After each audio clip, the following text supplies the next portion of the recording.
Hey, I'm Scott with Diesel Laptops. Have you ever been working on an international light, medium, or heavy duty vehicle and heard that super annoying buzzer that just never seems to stop?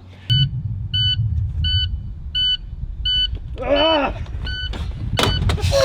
Today we're going to show you a little trick on how to take care of that.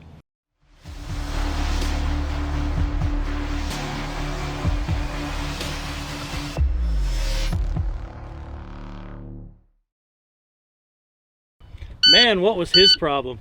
Come on in here and let me show you how to get this done. We're going to start by pressing the panel down button simultaneously at the same time that we're going to press the odometer reset. We're going to hold these two together until the buzzer stops.